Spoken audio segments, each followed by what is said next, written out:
समझो वो अच्छा आदमी है, उससे अच्छा आदमी दुनिया में कोई नहीं मिलेगा।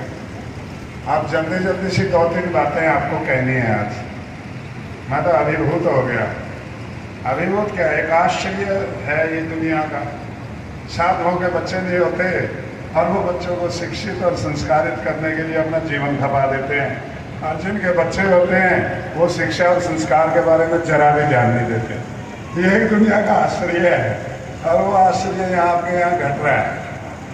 मैं एक बार पीछे 3-4 वर्ष पहले की बात है, स्वामी जी महाराज ने भी जाना था अमेरिका उस कार्यक्रम में, पर इनकी कहीं व्यस्तता अलग रही और ये ना जा पाए, तो फिर मैं ही गया वहाँ पे। और वहाँ पे घटना घट गई। क्या घटना घटी, एक व्यक्ति पश्चिमी सभ्यता, चलो भाई अब घोषणा तुम बाद में करना देखो,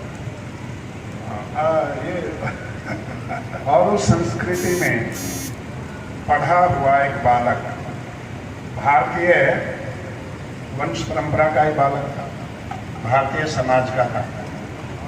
तो वो आकर के बोला कि भारतीय शिक्षा पद्धति में और जो पश्चिम की शिक्षा पद्धति है उसमें मूलभूत अंतर मैं बताता हूँ। शिक्षा के ऊपर एक सेमिनार था। वो बोला कि देखो, हवाई जहाज बनाए ये पश्चिम के वैज्ञानिकों ने बनाए, और समुद्री जहाज बनाए, रेल बनाई, और सारे ये बनाए। भारत के लोगों ने हमें क्या दिए, उसको थोड़ा सा कम्युनिस्टों का तड़का लगा हुआ था। बोला भारत में लोग सपेरों की तरह घूमते थे, बीन बजाते थे और ये करते थे, वो करते थे। अंत में उसके मुख से एक शब्द निकलाया कि ईस्ट इंडिया कंपनी भारत में व्यापार करने के नाते आई थी, इनके पल्ले कुछ नहीं था, और वो देश में 300 साल कब्जा करके इनके ऊपर राज करके चली गई। मैं उससे पूछा, जब यहाँ सपेरे रहते थे, नंगे रहते थे, भूखे रहते थे, तो तुम्हारी ईस्ट इंडिया कंपनी क्या बटोड़े के गोश्त खरीदने आई थी? यहाँ क्या करने आई? बटोड़ा समझो ना, बटोड़ा किसने कहे हैं? वो ईस्ट इंडिया कंपनी फिर यहाँ खरीदने क्या आई थी और किस चीज का व्यापार करने आई थी? हमारे यहाँ देश में एक सबसे बड़ा जो गदर, आप लोग सुनते हैं ना, यहाँ 1857 का स्वतंत्रता संग्राम जिसको गदर की संज्ञा दी, भाई ये मेरठ से शुरू हुआ। नहीं नहीं, वो तो कुछ भी गदर नहीं था। सबसे बड़ा जो गदर है वो गदर शुरू हुआ आजादी के बाद। आजादी के बाद ऐसा गदर शुरू हुआ कि उस गदर का परिणाम हम आज तक भुगत रहे हैं। क्या गदर हुआ? देश का पहला शिक्षा मंत्री बनाना था, और शिक्षा मंत्री वो लोग बने कि जो इस देश में पैदा हुए हो, इस देश की संस्कृति को जानते हो, इस देश की सभ्यता को जानते हो, इस देश के इतिहास का पता हो, परंपराओं का पता हो, तो वो देश का भला करेगा। गदर क्या हुआ?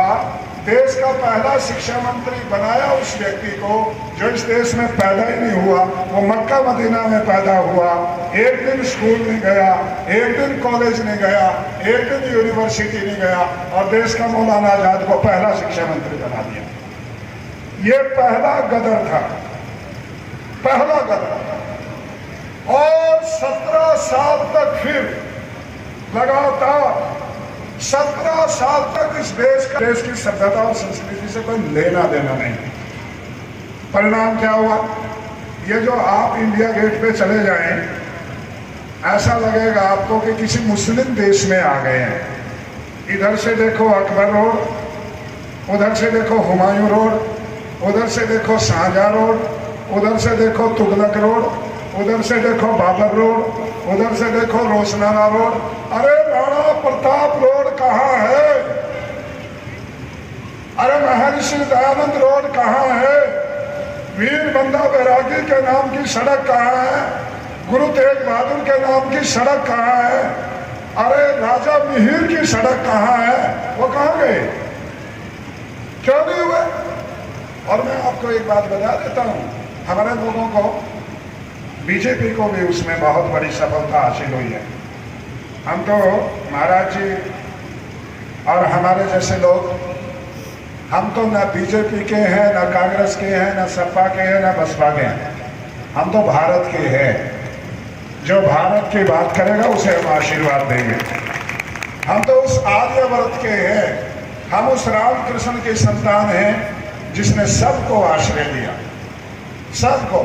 ये गुरुकुल है, इसके दरवाजे के बाहर किसी की कोई जाति हो, किसी की कोई आर्थिक स्थिति हो, किसी का कोई स्थिति परिस्थिति कुछ भी हो, इस गुरुकुल के अंदर आने के बाद वो बच्चा सिर्फ ब्रह्मचारी और ब्रह्मचारिणी के नाम से जाना जाता है। उसकी जाति, उसके गांव, उसके आर्थिक स्थिति के नाम से बालक को नहीं जाना जाता।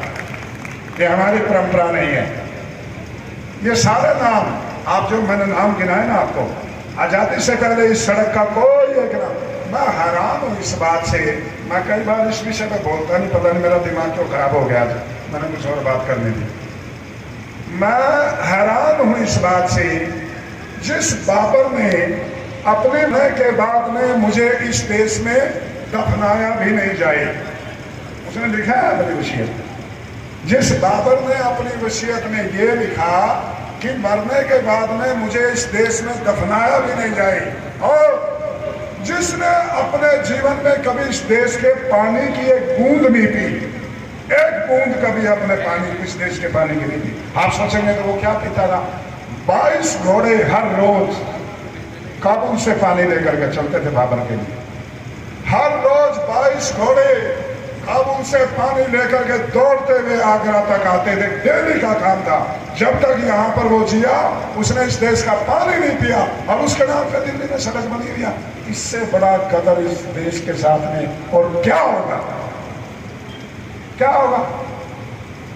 पर एक बात बता दूं मैं आपको, ये तो महर्षि दयानंद जी महाराज का आगमन हो गया, और उनके आगमन होने के बाद में हमारी सरदार पटेल जैसे, हमारे दादा गुरु सरदार केर सिंह जी का नाम था, स्वामी स्वतंत्रानंद जैसे व्यक्ति, और उन्होंने स्वामी श्रद्धानंद जी जैसे, मैं आपको कुछ अभी लोग, मैं यहीं से सुन रहा था, कोई बोला इस गुरुकुल में पढ़े लिखे कुछ बड़े भी हैं, लिए रह जाते हैं। मैं एक बात बता देता हूँ, हमारे यहाँ प्राचीन, अभी भी गांव में चले जाओ तो गांव के लोग एक दोहा सुनाएंगे, क्या? उत्तम खेती, आगे उत्तम खेती, नए को कोई पता नहीं है, पुराने को पता है, पुराने सारे बोलते हैं। उत्तम खेती, मध्यम व्यापार, नीच नौकरी, भीख नादा। ये गांव के लोगों से हमने बचपन में सुना। सबसे उत्तम है खेती, गुरुकुल खेती करना सिखाता है। सबसे फिर दूसरे दर्जे में आता है व्यापार, गुरुकुल व्यापार करना सिखाता है। भाई नौकरी तो बहुत मजबूरी में करना सिखाता है। गुरुकुलों के यहाँ से इंसान बनकर के, समाज की नींव का पत्थर बनकर के इंसान रहता है, मनुष्य रहता है। नौकरी कोई, अरे मेरा ध्रुव आर्य है राजकोट में, स्वामी जी महाराज, मेरे पास तो घड़ी भी नहीं है, मोबाइल पकड़ा ही रहा भाई थोड़ा, मेरा दिमाग खराब रहता है, बोलना शुरू हो जाओ, बंद नहीं होता है, ध्यान रखें। राजकोट में महर्षि दयानंद जी महाराज की जो जन्म का क्षेत्र है, उसमें क्या, एक ध्रुव आर्य वहाँ का लड़का मुझे ब्रिटिश कोलंबिया यूनिवर्सिटी वैंकूवर में मिला। मैं कार्यक्रम में मैं गया तो उसने पाँव छे बोला, स्वामी जी आशीर्वाद दे दो। मैंने कहा भाई आशीर्वाद दे देंगे, आशीर्वाद दे देंगे, पर लेना चाहेगा तब। बोला ले लूंगा। मैंने कहा बेटे पढ़ करके नौकरी मत करना, नौकरी देना। गुरुकुल नौकरी करना नहीं सिखाता, नौकरी देना सिखाता है।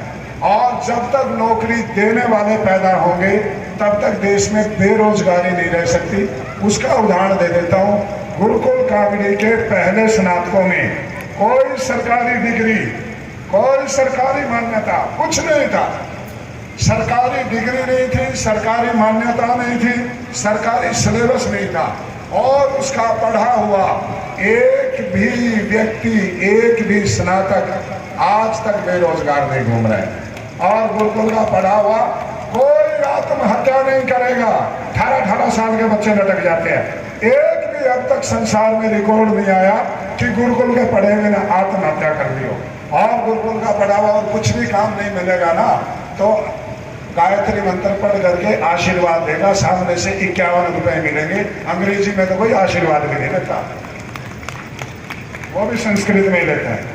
और अंतिम बात है कह दूं, ये गुरुकुल न तो बड़ा अभिभूत हुआ महाराज जी, आपके पास में तो इतने लंबे चौड़े तकड़े लोग हैं, मैं तो हैरान हूँ। ये आपका गुरुकुल, इन लोगों का जो मैंने समर्पण आज आपके प्रति देखा, अतुल प्रधान क्या गजब का आदमी है ना, जबरदस्त। ना ना, वो एक ही कारण से गजब का है कि महाराज जी की सेवा कर रहा है, बाकी देने में कोई कुछ नहीं है। मैं देखो हमारे काम का जितना हम तो उतने बोलेंगे। हाँ हाँ, सुनो, जो हमारी सेवा करे वो गजब का। बाकी आपका अपना राजनीतिक क्षेत्र है, आप अपने लोगों के लिए सोना है, और यदि हमारे किसी काम के लिए हो तो हमें क्या लेना देना भाई, जो भी है। पर मैं एक बात कहता हूँ, ये आप, और उसका एक उपाय है, केवल जैसे राजनीतिक और दूसरे लोगों के कारण जो सहयोग प्राप्त होता है उससे नहीं बन सकता। गांव का मजदूर, किसान, छोटी मेहनत, बड़ी काम, छोटा काम, जिसके पास में 10 रुपए हैं तो वो 10 पैसे दें, जिसके पास में 10 करोड़ है वो 10 लाख दे, जिसके पास में गेहूं पैदा होता है वो थोड़ा सा गेहूं दे दे, जिसके पास में गन्ना पैदा होता है वो थोड़ा गुड़ दे दे, जिसके पास में कणक पैदा होती है वो थोड़ी गेहूं दे दे, नहीं तो किसी के पास में से कुछ, किसी के पास में से कुछ, सारा इलाका एक एक मुट्ठी डालेगा तो ये गुरुकुल एक दिन अवश्य विश्वविद्यालय बन जाएगा। ऐसी। और अंतिम एक बात कह दूं, राम कॉन्वेंट स्कूल में पढ़े थे या गुरुकुल में? गुरुकुल में। और कृष्ण जी महाराज कॉन्वेंट स्कूल में पढ़े थे या गुरुकुल में? गुरुकुल में। तो आप अपने बड़े को राम और कृष्ण से बड़ा बनाने में क्यों तुले हुए हो भाई? आप उनको कॉन्वेंट स्कूल में क्यों पढ़ाते हो? वो तो कोई नहीं अंग्रेजी स्कूल में पढ़े, जिनके हम मंदिर बनाते हैं, जिनका नारा लेकर के हम कुछ का कुछ करते हैं, वो तो सारे गुरुकुल में पढ़े थे। और हमारे बच्चे पढ़ते हैं स्कूलों में, अंग्रेजी स्कूलों में और कॉन्वेंट स्कूलों में। इसका मतलब क्या, हम राम और कृष्ण से ज़्यादा शाणे और ज़्यादा चालाक बनना चाहते हैं? ना ना, इस चालाकी और शानपत को छोड़ दीजिए। यदि आप 50 साल तक जाने जाते हो, पकड़ रहा पैर तो बता दो, पहले दो खड़े हो गए धारे रहता है, मैंने भी नहीं पता पैर कौन सा दाद रहा है। यदि आप 50 साल तक जाना चाहते हो तो कोई मकान बना दो। यदि 100 साल तक जाना चाहते हो समाज में तो भाई कोई और व्यापार खड़ा कर लो। और यदि 1000 साल 2000 साल तक यदि आप समाज के अंदर जीवित रहना चाहते हो तो अपनी संतान को स्वामी श्रद्धानंद, दयानंद, भगत सिंह, सरदार उधम सिंह और सुभाष चंद्र बोस जैसा और आचार्य कर्मवीर जी जैसा बना दो, तो लोग आपको 1000 साल तक जानेंगे। ओम शांति।